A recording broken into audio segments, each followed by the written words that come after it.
The first thing I'll say is that security is critical for us. We started Mint as a startup. We had no reputation. We knew that we had to make no mistakes with security. In fact, we had to make it something we could hang our hat on. That this would be undoubtedly one of the biggest barriers people would have to trusting an online service. At the time, when we started Mint in 2006 is when I joined, people were starting to become fairly comfortable with online banking, but there wasn't yet a vibrant landscape of companies providing this kind of service in the cloud. So we went for extreme physical security, extreme technical security, and extreme excellence in our privacy practices, audited by trustee, and verification techniques that we could then talk about in the press to convince our users and prove to them that we were taking security seriously. So the first thing I'll say is this is not an afterthought for us. This is the main event. Mint has a reputation for going to the nth degree with security. Tell me about some of the specific security measures that Mint uses. So for one thing, we don't host Mint in the cloud. We don't host on Amazon. We own our own servers and we put them in our own cage. We pick the most secure location for that. That location has enormous physical security. It's guarded 24/7. There's cameras with lights that follow where you walk. And there's even something they call a man trap, which is a long hallway with locking doors on both ends. And the hallway is about 30 feet long, and one door won't unlock, unless the other one is fully shut. So no one can run in behind you. And that's just the level of physical barriers we put up.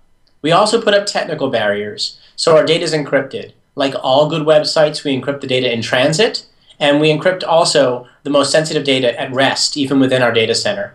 And we have the systems where the data is stored are not directly accessible from the internet. They're guarded by our software, which is carefully reviewed and audited to ensure security.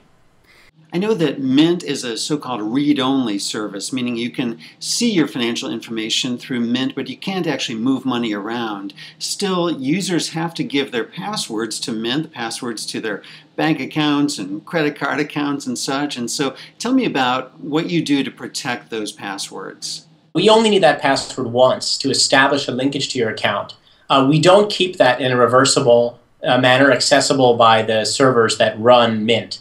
You can't actually use the password from Mint, nor can you even get it back out. There's a very elaborate safeguards where we only handle that encryption, that password you gave us to your bank in an encrypted manner. So we do need to keep it. We have a department at Intuit that is charged with nothing else but maintaining that connection to the bank. But the servers that run Mint and the places where our code is living, the places where you're connecting to as a user of Mint or working on as an employee of Mint, don't have access to that information. And that's because we want to preserve it and protect it as much as possible. It's a best practice to not keep a password that a user gives you. If my password is Snoopy, the website that I create this account on using that password, they do some math on the password I give, Snoopy, and they turn it into something else. And they have no way to reverse it. So the credentials that you use to sign up to Mint, meaning your Mint account password itself, is protected that way. Whatever you give us, we don't store. It's not possible for us to tell you what your password was, which is why when you do a password reset, if you forget your password, you'll notice that we never simply email you and tell you, oh, I'm sorry, you forgot your password to Snoopy. We tell you, here's a link to create a new one, because even we can't get the old one back. Still, it seems like not a week goes by that we don't hear about another security breach, another company whose database got hacked and people's passwords were accessed by identity thieves.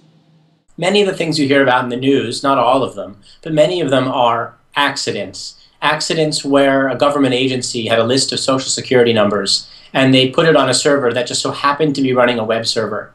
We don't commingle the corporate website and production. They're completely separate systems. So the user's data is protected behind several layers of hardware and software safeguards, and the data is never extracted. These aren't files that our employees are working with and looking at, and they could accidentally leave out on the open. And frankly, also the data is anonymous, which means we don't collect identity information. So even in the databases, there is, at the raw level, details about individual financial transactions. Someone spent $10 at Walmart, but they're not identified. And it's not the case that we don't collect many of the types of data that users have seen public breaches about elsewhere, like social security numbers. We don't get them. Identities, we don't get them. Credit card numbers, we don't store them, etc. Some people may be surprised to discover that you don't actually require that they give you their actual credit card numbers. So we don't ask for them and we don't take them. And we actually have safeguards. If for some reason there's a 16-digit number that appears in a transaction, we filter it out and we don't even write it to our database. And that's a precaution we take because we have no need for the credit card number and we'd rather not even store it, even if for some reason your bank were to print it on a statement. If you think about the data that we need to show you a pie chart of your monthly finances, it's all about how much you spent in different categories. But if you compare that to going out to dinner and handing the waiter your check, your credit card, or going to Amazon and ordering a book, Amazon actually knows everything about you that we don't. They know your full credit card number because they have to charge you. They know the expiration date. They even know that 3-digit code on the back of the card so they can bill you. They know your name and they know your shipping and billing address. And every single one of those things we don't know. And we don't need to. Some of the fine print on our user agreement, and I'm sure it's similar for most people, the user agreement at our bank says things like, we agree to keep confidential our card number, our PIN, our password, and then it says, if you disclose any of that information, you assume all the risks and potential losses associated with that disclosure. Should reading things like that give someone pause about giving their passwords to Mint? I think every time I read legalese, it gives me pause. But the only answer I can give as the technical leader of Mint is that we have partnerships with all these banks. Aggregation is not a secret. They know we're doing it. Others are doing it. We've been doing it for years. We have healthy relationships with the banks. They're aware and sometimes help their users connect to Mint. And in practice, our users are not turned away. I'm comfortable keeping my data online. And when I have fraudulent charges, I've never once had a bank try to reject my complaints about charges I didn't make on credit cards that were stolen overseas because I'm a user of Mint. If you had to predict, if someone said, what are the chances that someone who just dedicated themselves to breaking into Mint and getting people's passwords, what are the chances that that could happen?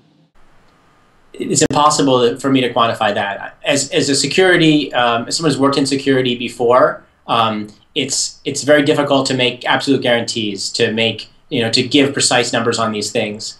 That said, we take every step possible and every step practical to make sure that this data stays secure. So I can't give you a number on how likely I think that is. Are there any other points you'd like to make? Any questions I've not asked you that you'd like to discuss?